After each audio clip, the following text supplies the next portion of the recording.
इधर टेबल में हमें एक क्लास का रिजल्ट दिया गया है। इसमें नाम है, सीरियल नंबर है, मार्क्स हैं टोटल और ऑब्टेन्ड मार्क्स हैं। उसके सामने परसेंटेज है और परसेंटेज के सामने ग्रेड हमने लिखना है फार्मूला को यूज़ करते हुए। और जो इधर हमें ऑप्शंस दिए गए हैं वो उन्होंने कहा है कि 81% के बराबर या 81% से ऊपर वो ए प्लस लिखना है। 71% से 80% तक ए लिखना है। 61 से 70 तक बी लिखना है। 51 से 60% तक सी लिखना है। 41% से 50% तक डी है। 33% से 40% तक ई है। और इसके अलावा जितनी भी कम होते हैं 30 से वो एफ लिखना है। तो इसके लिए हम ये अगर बहुत ज़्यादा हो और इसमें हम एक एक के सामने ये लिखें तो इसमें तो बहुत ज़्यादा टाइम लग जाएगा। तो इसके लिए हम इफ़ का फार्मूला है वो यूज़ करते हुए इधर हम इसको ग्रेड में आसानी से हल कर लेंगे। तो इसमें फिर जितने भी जो स्टूडेंट्स हो, जितने भी हाई रिजल्ट हो, जितने भी ज़्यादा नंबर ऑफ स्टूडेंट्स हो, कोई मसला नहीं। हमारा एक टाइम लगेगा एक सेल में जो फार्मूला है वो टाइप करने में, उसके अलावा फिर कोई टाइम नहीं लगेगा। तो ये इंशाल्लाह स्टार्ट करते हैं। सबसे पहले हम देते हैं इक्वल। इक्वल के बाद इफ़। इफ़ आपको याद होगा हमने कल पढ़ा था। इफ़ में जब हम देते हैं तो इसमें दो कंडीशंस होती हैं। अगर वो कंडीशन, एक कंडीशन होती है, अगर वो कंडीशन पूरी होती है तो ये हमें एक सवाल हल करके देगा। अगर वो कंडीशन पूरी नहीं होती तो फिर ये हमें दूसरा सवाल हल करके देगा। तो कंडीशन हम इसे देते हैं इफ़ जो परसेंटेज है वो हमारे पास है F6 में। तो हम इसे कह देते हैं if F6 is greater than और इक्वल टू 81%। तो ये फिर हम देते हैं कामा। तो ये जवाब सही आने की सूरत में फिर हम इसे कहते हैं कि क्या करें, ये इधर हमें लिख कर दे ए प्लस डबल कोटेशन 1। अच्छा, ये अगर ट्रू तो ट्रू आने की सूरत में हमें ये बताएगा, और ट्रू अगर फॉल्स आने की सूरत में हम इसे फिर से इफ दे देते हैं कि if bracket start F6 is greater than or equal to 71%। हमने इसे कहा अगर ये 71% के बराबर हुआ या इससे बड़ा हुआ तो फिर क्या करें, फिर ये हमें लिख कर दे इन्वर्टेड कामा में हम इसे लिख कर देते हैं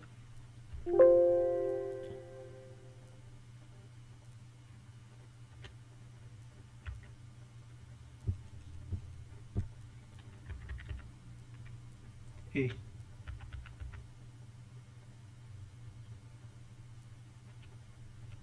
और अगर ये गलत हुआ तो हम इसे फिर से इफ दे देते हैं कि if F6 is greater than or equal to 61, जो हम इधर दिया गया है 61%। तो फिर यह क्या करें, फिर ये जवाब दुरुस्त आने की शक्ल में ये हमें बी लिख कर दे,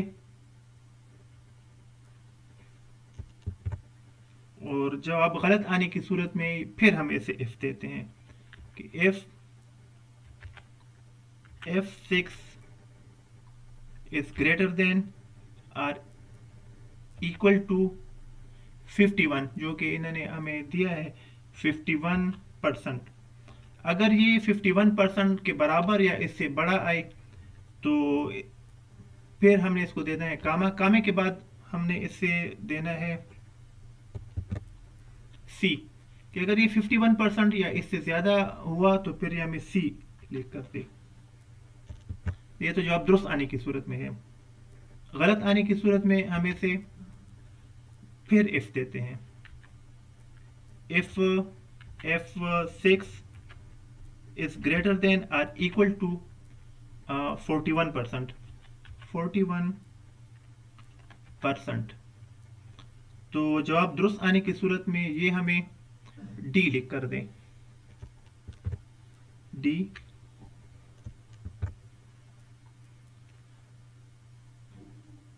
कामा। जवाब फिर गलत आने की सूरत में हम इसे फिर इफ देते हैं if F6 is greater than or equal to 33%। अगर ये 33% या उससे ज़्यादा से लेकर 40% तक हुआ तो फिर ये हमें ई लिख कर दे। डबल इन्वर्टेड कॉमर्स में हम इसे ई लिख देते हैं, क्या ये सारे अगर ना हुए तो फिर इधर हम इसको एफ लिख कर दे देते हैं। मतलब अगर ये सारे पूरे ना हुए तो फिर एफ लिख कर दे दे। अच्छा, इधर अगर हम काउंट करें तो एफ और यहाँ एफ और ये मिलाकर 1 2 3 4 5 6 ब्रैकेट शुरू हुए हैं, हमने इधर 6 ब्रैकेट क्लोज कर देने हैं।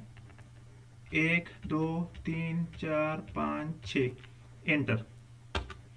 एंटर करने के बाद इधर हमारे पास इन्होंने हमें दे दिया है कि डी।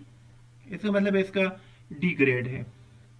इसका तरीका ये है कि हम इसको कॉपी करके नीचे पेस्ट भी कर सकते हैं, फिर भी जवाब आएगा। और इधर से हम इसको ड्रैग भी कर सकते हैं, इधर से हम इसको डबल क्लिक भी कर सकते हैं। तो तीनों सूरतों में ये हमें इसका मुकम्मल जवाब देगा। अभी आप देखें इधर 42.5% है, 42.5% इधर पड़ता है तो डी है, तो इसने हमें डी का जवाब दे दिया। सेकेंड वाला 37.50% बनता है और ई ये इधर आ जाता है क्योंकि ये 40 से कम है और 33 से ज़्यादा है। तीसरा वाला 60% है, 60% सी है, वो इधर पड़ता है क्योंकि 51 से 60 तक, तो 60 इसमें शामिल है तो ये सी है। अच्छा, ये देखें 97.5%, तो ये 81% और इससे एबव में आता है तो ये इसने ए प्लस लिख दिया है। 75% को इसने खुद ए में कन्वर्ट कर दिया जो कि इधर पड़ता है। 31.25% को इसने एफ में, मतलब ये लेस देन 33 है तो इसको इसने एफ में डाल दिया है। 62.5 को इसने बी में डाल दिया है। इसी तरह 47.5 को इसने डी में डाल दिया है, 37.50 को इसने ई में डाल दिया है। तो इस तरीके से हमने अक्सर जो है ना, जो कि पूछना चाहिए वो स्टूडेंट नहीं पूछते, कि अगर हमने इसको कहा है कि अगर ये 81% या 81% से अबव है तो ए प्लस लिख ले, अगर 71% से 80 तक है तो फिर ए लिख ले। तो अगर हम ये देखें तो ये जो 81% है ये भी तो 71% से अबव है ना। 71% अगर आ गया या 75% आ गया तो ये भी तो 61% से, तो ये भी ज़्यादा है ना, तो फिर वो उधर क्यों नहीं आता। इसी तरह अगर हुआ तो फिर तो ये कभी ए लिखेगा, फिर साथ में बी लिखेगा, फिर ए प्लस लिखेगा, फिर सी लिखेगा, क्योंकि ये तो सारे जो है एक दूसरे से ज़्यादा हैं। अगर हम 80% ले लें तो 80% जो है उसमें तो ए लिख लेगा, लेकिन 80% जो है ना ये तो 70% से भी तो ज़्यादा है ना, तो वो फिर बी क्यों नहीं लिखता। ये तो इससे भी ज़्यादा है ना, तो बी की जगह फिर सी क्यों नहीं लिखता। ये तो इससे भी ज़्यादा है तो सी की जगह फिर डी क्यों नहीं लिखता। ये असल में इसमें ट्रिक ये है कि इसको हमने इधर बताया है कि if F6 is greater than और इक्वल टू 81% तो ए प्लस लिख ले। अगर ये यहाँ तक ट्रू हो गया तो ये 81% लिख कर यहाँ से आउट हो जाता है, फिर ये मजीद रीडिंग ये नहीं करता। तो ये अगर इसको फॉल्स मिला, 81% ना मिला तो ए प्लस नहीं लिखेगा, फिर ये अगर ये रीडिंग फिर ये करता है, फिर ये देखता है कि ये अगर 71% से बड़ा या बराबर है तो फिर ये ए लिख लेता है और फिर यहाँ से आउट हो जाता है, फिर ये बाकी रीडिंग नहीं करता। अगर ये भी इसको ना मिला, फॉल्स हुआ, ये हमने फॉल्स में लिखे हैं सारे, तो फिर अगर ये F6 61% से बराबर या इससे बड़ा हुआ तो फिर ये बी लिख लेता है। बी लिखने के बाद ये यहाँ से आउट हो जाता है, फिर मजीद ये रीडिंग नहीं करता। फिर अगर ये F6 अगर ये 51% है या बराबर है या इससे बड़ा है तो वो आकर यहाँ पर सी लिख लेता है और यहाँ से आउट हो जाता है, बाकी फिर ये नहीं पढ़ता, रीड नहीं करता।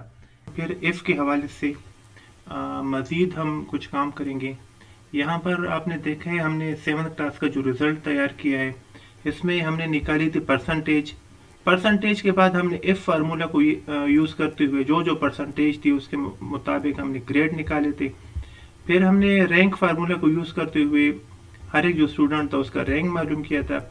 अभी हमें टास्क दिए गए है कि रैंक को हटाकर ये जो रिमार्क्स हैं ये लिखने हैं कि ए प्लस के सामने आउटस्टैंडिंग आ जाए, ए के सामने एक्सीलेंट, जहाँ पे बी ग्रेड है जिस जिसका उसके सामने वेरी गुड, और जहाँ पर सी ग्रेड है उसके सामने आ जाए सेटिस्फैक्ट्री, और जहाँ जहाँ पर डी ग्रेड है उस स्टूडेंट्स के सामने रिमार्क्स में नॉर्मल आ जाए, ई के सामने पुअर और एफ के सामने very poor.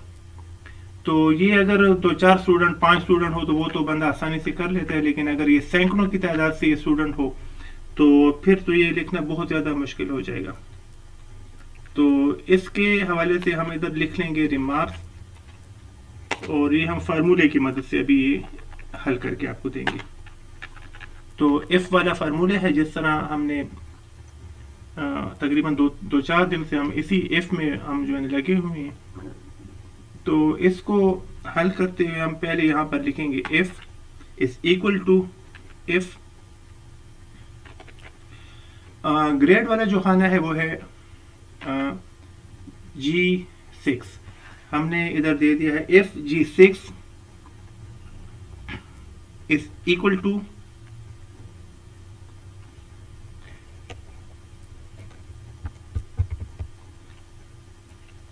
A plus double inverted commas. इधर हमने इसको बता दिया कि अगर G6 A प्लस हो तो फिर ये हमें क्या लिख कर दे, डबल इन्वर्टेड कॉमर्स में ये हमें लिख कर दे outstanding, outstanding double inverted commas बंद, फिर कामा। फाल्स होने की सूरत में हम इसे फिर से इफ देंगे, if G6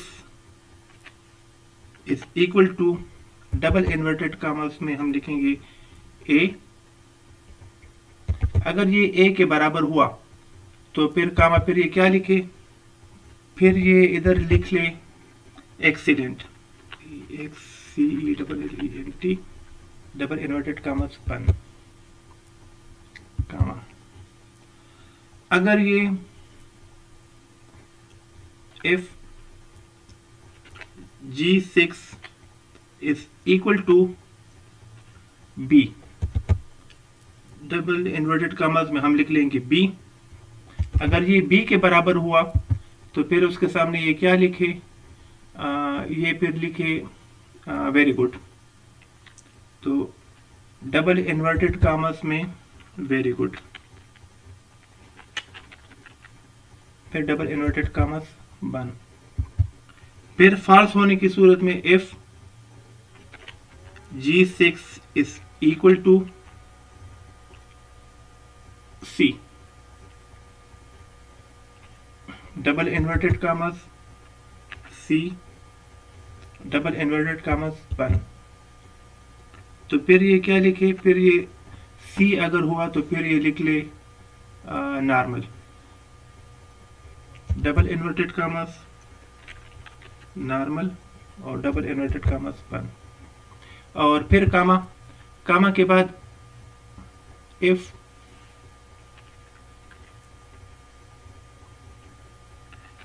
G6 is equal to D,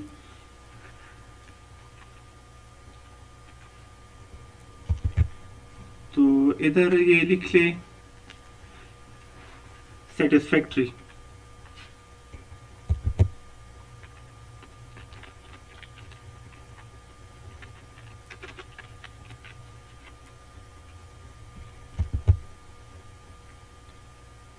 कामा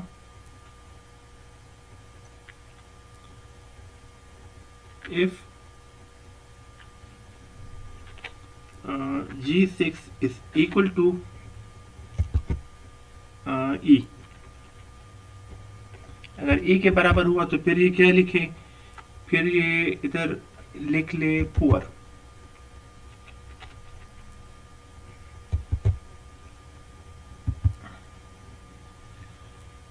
और इसमें से कोई भी ना हुआ तो इसका मतलब फिर तो F ही हुआ ना, तो फिर इधर ये लिख ले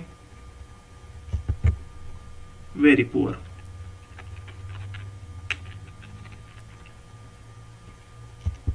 और इधर जो कामें स्टार्ट हुए हैं 6 हैं, तो इधर हम 6 मरतबा जो ब्रैकेट स्टार्ट हुई वो 6 हैं, तो हम इधर 6 मरतबा ये ब्रैकेट बंद कर देंगे। तो 1 2 3 4 5 6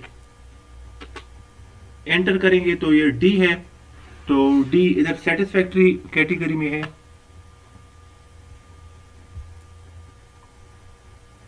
सॉरी, डी तो नॉर्मल में होना चाहिए था, हमने उधर सेटिस्फैक्ट्री लिख लिया। सी हमने नॉर्मल लिख लिया है, जो कि सी सेटिस्फैक्ट्री होना चाहिए था, ये हम इधर सेटिस्फैक्ट्री कर देते हैं।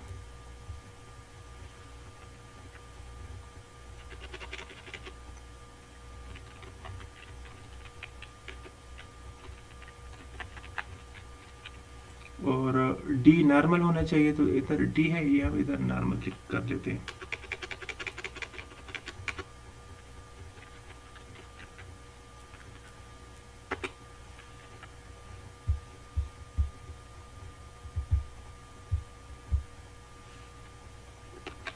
तो इस तरह अभी आप देखें, इधर डी है तो ये नॉर्मल में आता है, डी नॉर्मल। जो ये ई था तो ई पुअर में आता है, ई इधर पुअर में। सी ग्रेड था सेटिस्फैक्ट्री में आता है, ये सी सेटिस्फैक्ट्री। ए प्लस आउटस्टैंडिंग में आता है, और ए एक्सीलेंट में उसके मुताबिक। एफ वेरी पुअर में, और बी वेरी गुड में, और डी नॉर्मल में, और ई पुअर में। तो ये हमने इसके मुताबिक ये हल किए। इसका तरीका वही है, हमने इससे कहा है कि ये G6 में चेक करें, अगर ए प्लस ग्रेड मिला तो ये आउटस्टैंडिंग लिखता हुआ यहाँ से निकल जाए, ना मिला फॉल्स होने की सूरत में फिर ये ए चेक करे, अगर ए मिला तो एक्सीलेंट लिखकर यहाँ से आउट हो जाए। फिर भी अगर ये फॉल्स हुआ तो फिर G6 को चेक करे, बी मिला तो फिर वेरी गुड लिखता हुआ यहाँ से आउट हो जाएगा। फिर अगर ये ना मिला तो फॉल्स होने की सूरत में फिर ये G6 को सी के साथ मैच करेगा, अगर सी ग्रेड मिला तो सेटिस्फैक्ट्री लिखता हुआ यहाँ से आउट हो जाएगा। अगर फिर नहीं मिला तो फिर ये फॉल्स हुआ तो ये जी को डी के साथ मैच करेगा, अगर डी लिखा हुआ आया तो ये नॉर्मल लिखते हुए यहाँ से आउट हो जाएगा। अगर ये भी फॉल्स हुआ तो जी को ई के साथ कंपेयर करेगा, अगर ई लिखा हुआ आया तो ये पुअर लिखकर यहाँ से आउट हो जाएगा। फिर इन सब में से कोई भी ना हुआ तो फिर वो यहाँ पर उसका जो फॉल्स है वो वेरी पुअर लिखते हुए ये सारे ब्रैकेट क्लोज हैं, तो ये यहाँ से हमारा फार्मूला यहाँ से बिल्कुल मुकम्मल हो जाएगा। तो उम्मीद है आपको समझ आ गई होगी, बहुत इजी है, थोड़ा सा सोचने वाली बात है। ये हमने इसको ट्रू में पहले जो कंडीशन है ट्रू में हमने ये दिया है, फॉल्स में फिर हमने इसको ये दे दिया है, फिर इसका जो ट्रू है उसमें हमने ये दे दिया है, फॉल्स की सूरत में फिर हमने इसको ये दे दिया है, फिर ट्रू की सूरत में ये है, फॉल्स की सूरत में फिर ये हमने दे दिया है। तो ये इतना सिंपल तो नहीं है, लेकिन एनी हाउ मुश्किल भी इतना नहीं है। इसके हवाले से जो भी आपका क्वेश्चन हो वो आप जो है ना मुझसे पूछ सकते हैं। मैं इंशाल्लाह ये आपको पूरी तरह से जो है ना ये समझा कर छोड़ूंगा। तो सिंपल है, इतना मुश्किल नहीं है। तो ये आप चेक कर लें, ये हमने इधर लिखा है और ये इधर सारा आ गया है। जो रिमार्क्स थे वो इधर आ गए हैं उसके मुताबिक।